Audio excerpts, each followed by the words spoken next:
Je m'appelle Guillaume Dedelec, je suis garde animateur et maître nageur au sein de la réserve naturelle marine de la Réunion.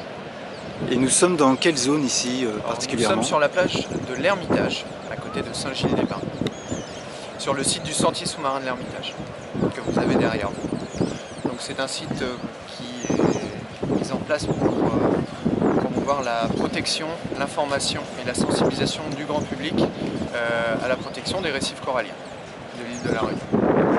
Nous avons une zone qui est fragile, derrière nous, qui est protégée depuis quelques années. Oui.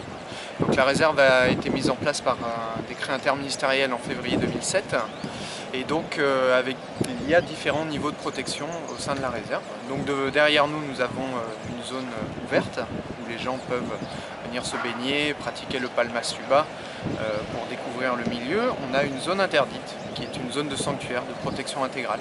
Là, toute activité est interdite pour préserver au mieux les récifs coralliens et leurs ressources. Et cette sanctuarisation, pas tout à fait complète, mais du moins partielle, est-ce qu'elle est bien acceptée par la population? Alors ces zones-là représentent 5% de la réserve, ce qui n'est pas grand-chose, et ce qui permet au moins d'avoir mis des zones sous cloche pour protéger plus efficacement ce milieu. Généralement, oui, les gens sont quand même assez contents de ces zones-là. Certains en voudraient plus de ces zones interdites. Peut-être à terme, on verra.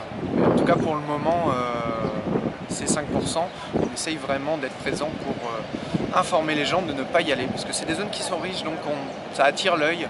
Et les gens, sans le vouloir, vont peut-être casser du corail ou déranger les poissons. Donc c'est pour ça que c'est important de bien regarder la réglementation pour se renseigner sur ces zones-là. Aujourd'hui, quelle est votre mission principale? Nous, en tant qu'animateurs, on va plus travailler avec les enfants, avec les adolescents, avec les adultes, pour les informer sur les coraux, sur les animaux, sur les récifs coralliens dans leur globalité, leur dire que c'est un patrimoine qui est très fragile et qu'il faut protéger. Nous travaillons aussi en surveillance, donc en tant que garde assermenté pour surveiller les pratiques de pêche au sein de la réserve. Les zones où il y a la pêche sous-marine, la pêche traditionnelle qui est ouverte aussi dans les lagons dans certaines zones. Donc nous sommes là aussi pour contrôler les pêcheurs. Et on a un troisième volet au niveau du suivi scientifique, c'est-à-dire que nous plongeons pour aller contrôler l'état des récifs coralliens, que ce soit en poisson ou en coraux.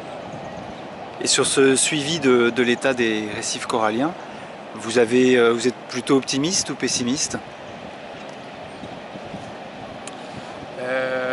Il y a des choses qui nous indiquent qu'il y aurait plutôt une petite tendance à repartir à certains endroits. Il y a encore énormément de pression, humaine en particulier, donc ce qui fait que les récifs sont quand même dégradés, sont abîmés. Mais je reste positif, je pense qu'on y arrivera au fil du temps et que les choses petit à petit vont rentrer dans l'ordre. Les coraux sont quand même des animaux qui sont très fragiles, mais en quelques années ça peut très bien revenir. On ne reviendra pas à 100%, mais on peut très bien reprendre énormément de pourcentage au niveau du recouvrement corallien. Et ici, les principales menaces pour les coraux?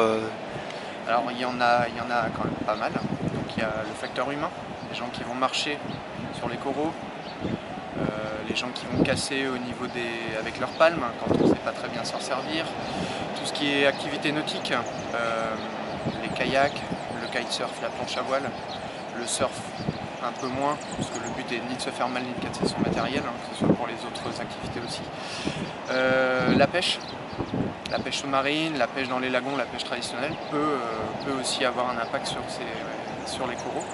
La pollution humaine, agricole, qui est un facteur non négligeable à prendre en compte. Les cyclones, donc là on parle de choses naturelles, tout ce qui est tempête, pluie qui vont lessiver les sols, toutes ces pollutions qui vont se retrouver dans le lagon, plus la houle qui peut être vraiment très très forte et qui peut dégrader un récif corallien en très peu de temps, avec toute la pluie, la conjugaison de la pluie et de la houle qui est très forte. Ce sont ces impacts-là qui sont assez importants. Et vous avez le sentiment que la population locale est engagée derrière cette réserve marine? On le voit lors de nos stands, lors de nos sorties, où effectivement les gens viennent nous soutenir. Il y a de plus en plus de personnes qui viennent poser des questions sur les différentes réglementations, sur les différentes activités. Donc les gens commencent à comprendre qu'effectivement il y a une réserve naturelle qui est mise en place, qu'il y a des réglementations qui sont mises en place, c'est pas pour embêter les gens, c'est pour préserver au maximum. Donc si tout le monde joue le jeu, je pense qu'effectivement il y aura des points positifs petit à petit.